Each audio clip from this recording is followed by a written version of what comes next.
My father is many things.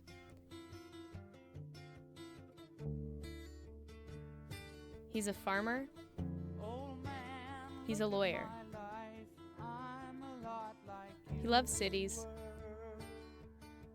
He's always lived in the country. He's a sworn Republican. He loves to rant about the evils of human greed. He's never touched drugs. And he's been to rehab 4 times. If you think the same man can't be all of these things, then you'd be right. I have 2 fathers, 2 men who are night and day, who have never spent more than 5 minutes together in the 16 years they've known each other. They're connected only by my mother, my older siblings, and me. Don't get lost, like a coin that won't get tossed, rolling home to you. My name is Kaylin Sisk. Dennis Sisk is my biological father. He and my mother separated when I was young and divorced some years after that. Dixon Leatherbury is my stepfather. They both grew up in the country with their parents. I was born in western Kentucky. Well, I grew up here on the eastern shore of Virginia, right here in Machipongo, just a few miles south of where we're sitting now. Teenage parents, not a lot of money initially. My father got into the construction business. My mother got into banking. My parents, as I said, had both grown up here on the eastern shore.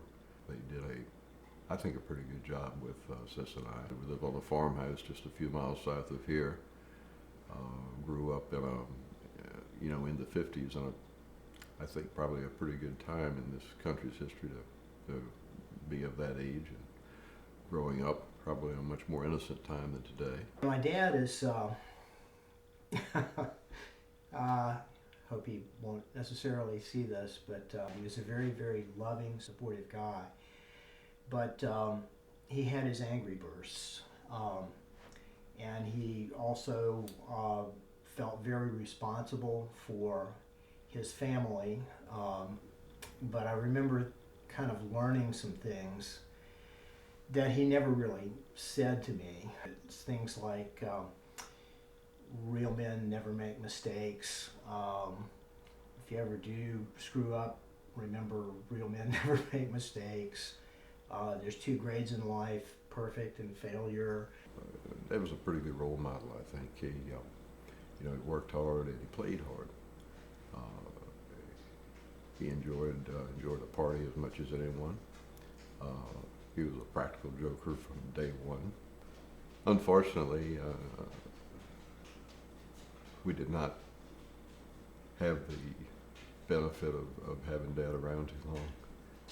He became ill when I was around 11 years old with cancer and passed away when I was 14, which left a pretty big void in my life. Dixon and his mother eventually moved to Cape Charles, and his mother remarried while he was in college. Dixon and Dennis both attended college in the 70s. Dennis attended Oberlin for a year and then transferred to Vanderbilt. I spent my last 3 years of college at Vanderbilt in Nashville, and that was great. It was a gas. But of course, this is early 70s, and that means that there are a lot of stuff going on in college besides just beer and bridge and classes. We smoked things, we took things. I went to Johns Hopkins in the engineering school. Showed up in Baltimore, and the drug revolution had already begun there. There was a lot going on then in terms of upheaval in America. Vietnam, anti-Vietnam movements. After 2 years, decided that Baltimore and Hopkins wasn't for me. So I actually transferred to the University of Delaware. I saw the political unrest and the discontent and the protest and Woodstock happened and all those things. And none of that was me. If that makes me a conservative, then I'm a conservative. Dennis was no such conservative. He headed off to law school at Vanderbilt, was briefly married, and moved to Richmond for his first law job. I started dating your mother in 1983. We moved in together, I think, in 1984, and we decided to get married in early 1985. Frankly, we had a lot of things in common. Small country background, now with big law firms, and I don't know, we just had a lot in common, and there was a spark there. Oh, we had enormous fun together. I still have kind of a vivid memory of being out riding horses with your mother within the first couple of years of the relationship, and just, you know, out in the fields in Goochland County, and you know, just galloping and feeling kind of happy and free. It's strange to hear of my parents having fun together. Dad paints a pretty picture there, but ultimately for me, that's all it is. That's never been my reality. My parents had 4 children. I'm the youngest, born in 1993. Dixon started his family life much earlier than Dennis. He was married in college and had his first child by the time he was 22. I guess it didn't seem like a rush at the time. Really, looking back on it, I think that my parents had a good marriage, and I think I wanted to try to duplicate that, or to replicate it, I suppose. Dixon went on to replicate the environment of his childhood with his 2 children from his first marriage, Elizabeth and little Dixon. Dixon worked as a farmer and a business owner, but divorced in the early 90s. Soon after I was born, my father began using cocaine. His life turned upside down, and we all came tumbling down with him. Everything was in chaos. In early 1994, I found myself after an evening of before dinner drinks, drinking during dinner or after dinner drinks, confronting lines of white powder on a dresser. Mm-hmm. All of those tensions in the home life, and 2 working professionals and 4 kids and private schools, and it just seemed to be gone, and it was extremely euphoric. Unmanageability, and totally out of control addiction it just happened to me just like that. There was an event in May of 1995 when I was on leave from a treatment facility, and I just got completely what we call blackout, out of control, and all of you were there and your mother was away, and I wound up having to be carted off to the emergency room, detoxed, psych ward for a couple of days, and then back to treatment. I don't think I ever remember you and Mom living together, and I don't think I ever remember you guys being happy with each other. One of the most shameful things and disgusting things that I ever did to hurt you and your mother in particular and the rest of the family is when I came to Richmond, I was under contract to stay clean and sober, but I wasn't staying clean and sober. I stayed for a while in a little recovery house and then in an apartment, but I was continuing to use drugs. In my delusional world, I thought, well, everything will be fine as soon as we get the family back together.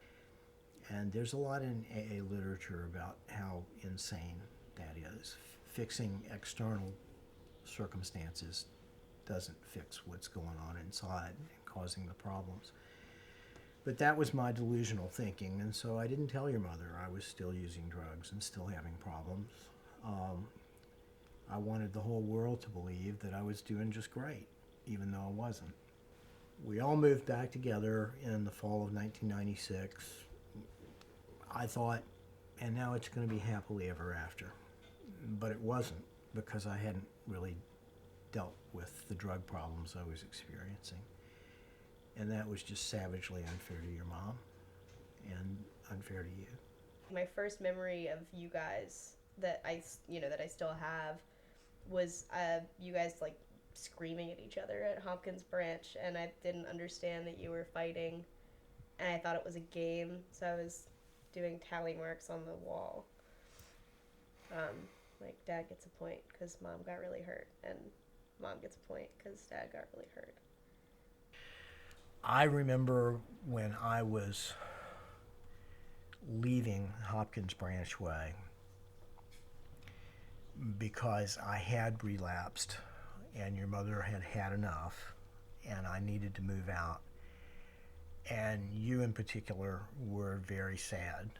I remember hugging you in your little bedroom there, and you were saying things like, "Daddy, don't go." But it wouldn't surprise me that I remember that, and maybe you don't.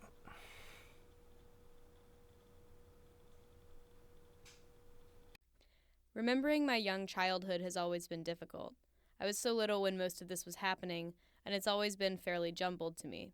I knew something wasn't right with my mom, and I knew my family situation wasn't ideal. My mom was depressed most of the time, and I found it difficult to connect with her and my father. After a few years, my oldest sibling convinced my mother to try online dating, where she met Dixon. My mom likes to tell the story of when, very quickly after their meeting, I pulled Dixon's pant leg and told him that he should marry my mother because he had a farm and was slow to anger. We exchanged emails for a while and some photos and some philosophies, and ultimately I persuaded her to go out with me. Well, I knew from the beginning that she had 4 kids. I mean, we'd been very upfront about all that, and that did give me a little cause for pause. So you guys got married pretty quickly after you started dating? It was over a year. So I went from an empty house to filling it back up with your mom plus 4. Yes. I mean, at one point you stood up behind me sitting on the sofa at Hopkins Branch and tapped me on top of the head and told me they made medicine for this. So, you know, I find out you had your opinions. I think that 6 and 7-year-olds don't really have the most tact. I fell in love with the shore and our new farm quickly. I loved animals and being outside, so it was much better than the suburbs. Dixon and I bonded quickly. So when Dixon and Mom got married and we moved to the shore, we started visiting you pretty often, especially in the beginning, and you would come and pick us up, or once Constance learned to drive, she could drive us back and forth. And I remember that to an extent. I remember, weekends here and there, and I enjoyed them a lot, but I also remember kind of feeling like it was like a fun vacation. It wasn't like going home or anything.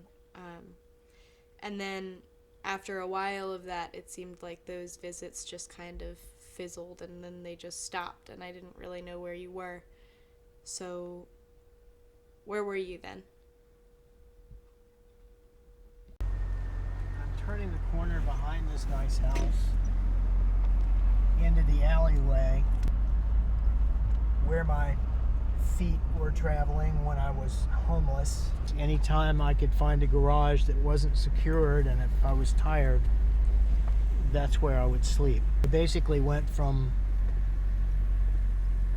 highly successful family unit able to own a house on a street like this to homeless, desolate, without a job, and sleeping in garages behind houses like this. They call alcoholism and addiction, they call it a disease for a reason. It's characterized by insanity. So you really can't come up with a logical explanation.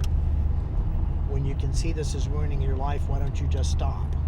That's what a normal person asks, and there's no sane answer. There is no sane answer to that.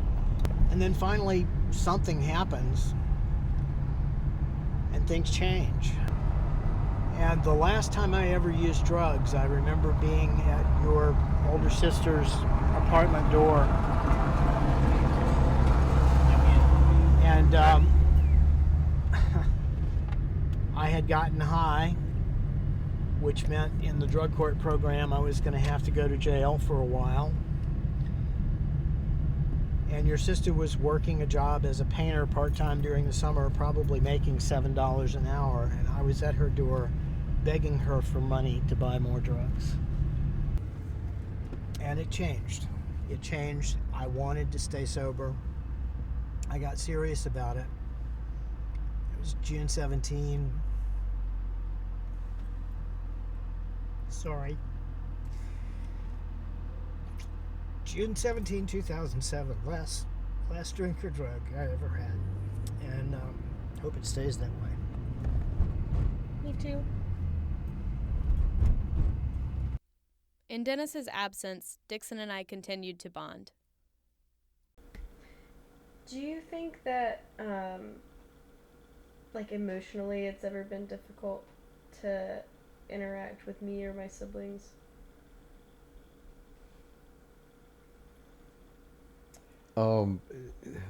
Let's define the word difficult. It's sometimes, yes, to interact, yes. It's never been difficult to try, but it's been difficult to make the connection. So how do you think our relationship came to be a little bit different from my other siblings? Well, the obvious answer is that, I had more time with you. You were, 6 when your mom and I got married. And I'd known you since 5. So that gave us a dozen years before you went on to college to know each other. I don't know. I mean, I think that I managed to connect with you by being able to speak your language as much as, as you were learning to speak mine. And I think that it was that, meeting in the middle that happened. And part of that is because I think that your way of seeing things lines up with mine pretty nicely. I don't know if that's just nurture over nature. That probably also is true. And it makes me wonder how much of those kinds of things are people born with, and how much do they learn from being around other people. In other words, what's the interplay there? It would be true that, I think it is a true statement that the way we view things are probably more aligned than the way any of the other three and I view things. There's a certain language to connecting with your parents, and it's different than connecting with your peers. And if you don't realize that, then you're never going to connect with them. And it takes just as much on the part of the child. The kids do have to make that effort to connect with people and to try to reach out to them once they're past the stage of pointing out people's bald spots.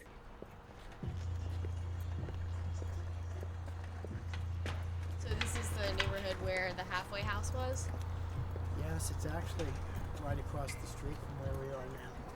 After not seeing you for, I don't even know how many years it was, because it seems like it's longer or shorter whenever I think about it, because I was so young. But this was the first place I saw you after that absence. Yeah, there was at least 3 years there, maybe a little more. When I was in touch at the end of that, but not really available.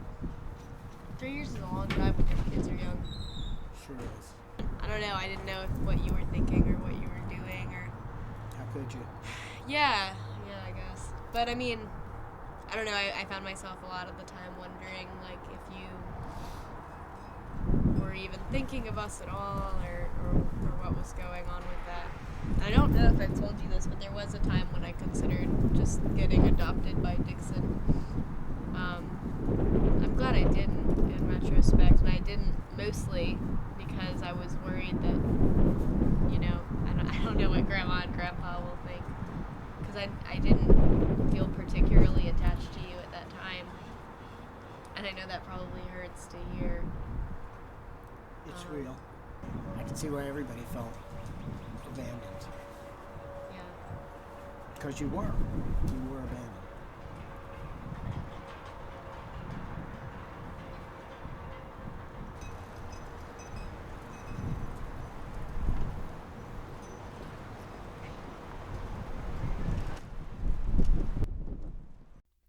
Dennis may be right about the abandonment, but it's not as though I didn't have a father.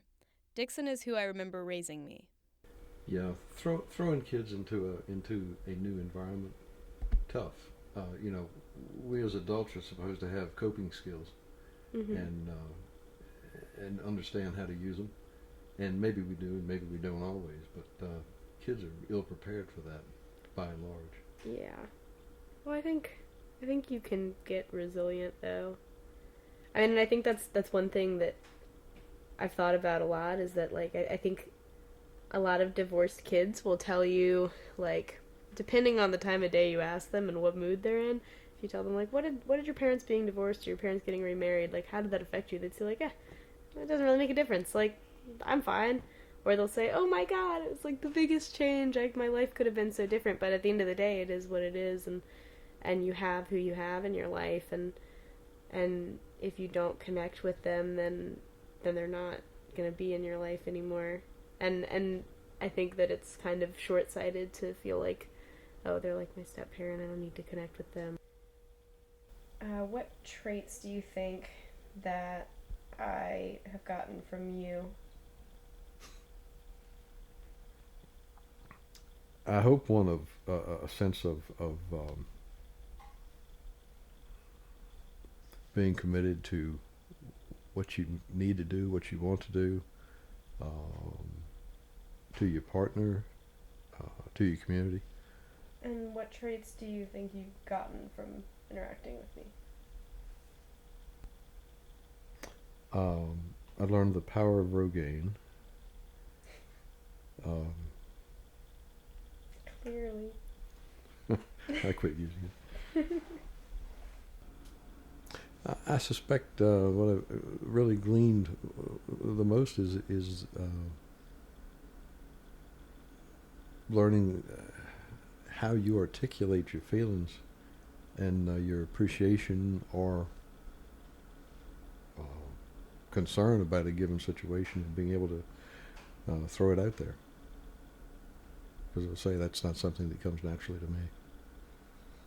I guess I'm glad my parents divorced. I'm glad that we're here. I'm glad I got to grow up in the country. I'm glad I got to have you in my life. Dennis continued to reach out to me as he maintained his sobriety. I began seeing things through his eyes more sympathetically than I had in the past. Well, I don't know. That was a very vivid memory for me when the thing is, I don't even know what age I was, but I could have sworn I was 15, 16, 17. And it was very shortly after you had come back into my life, and we came here and sat on a bench, and it was really cold, and you talked about how you had been homeless and how you had slept out in the cold. And so, I don't know, I think that's when it kind of like hit me how I was being selfish too, in thinking that I could just like cut you out of my life if I wanted to, and in thinking that you didn't suffer from abandoning us too. I think that was probably my first effort at making amends with my daughter Kaylin. And the fact that you physically were not part of the family unit with me from the time you were 2 on, except for a few brief chaotic months when you were 5.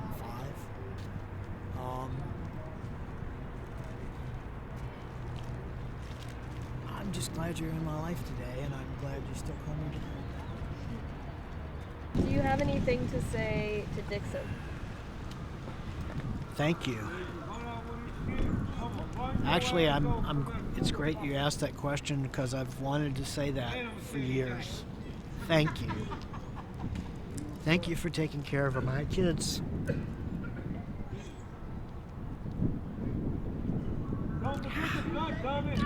When I wasn't there, I wasn't able to. And I know Dixon didn't do that for me. He did it for Beverly and for you. But thank you from the bottom of my heart.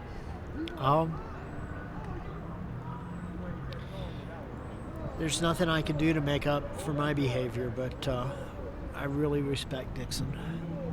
And I respect Dixon's relationship with your mother and with you.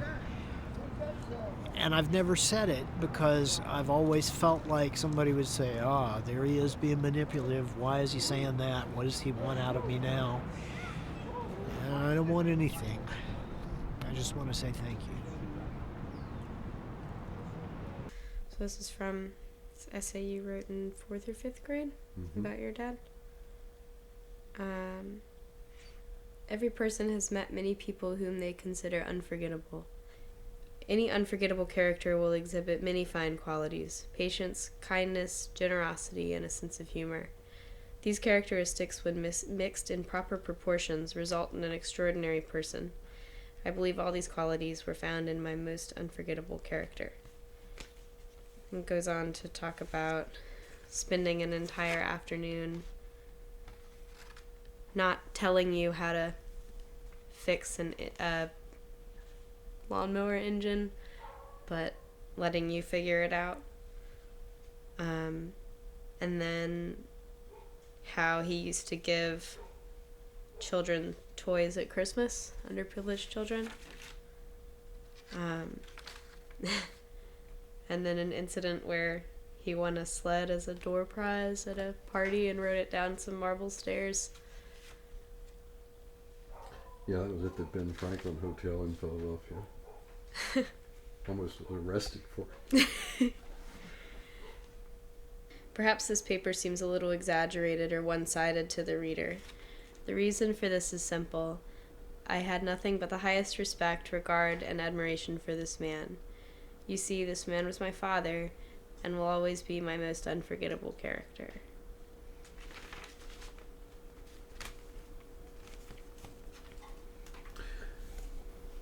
Yeah, it's, he's been gone 50 years, and it's still difficult.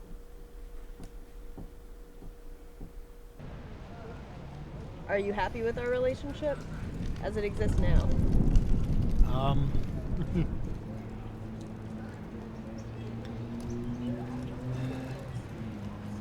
I was at a loss for words earlier.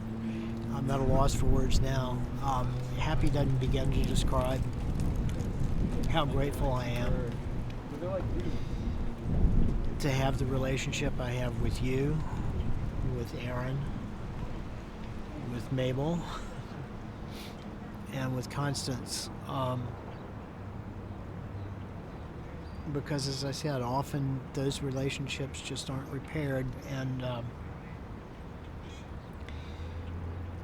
yeah, it has to do with me and my recovery and the kind of person I am today. But it also it speaks volumes about all four of you and how mature and loving you are and how you're able to go through this experience and understand it at a heart level and be able to connect and experience love after all that.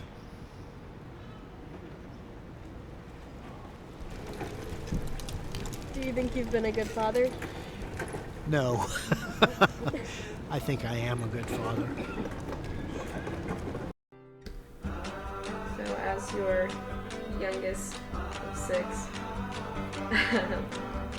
and I'm about to graduate, do you have any advice for me? Wow.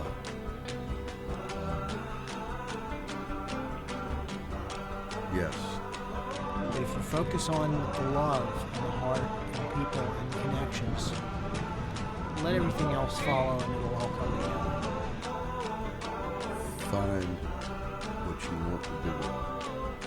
Find the career that fits you and pursue it with great vigor.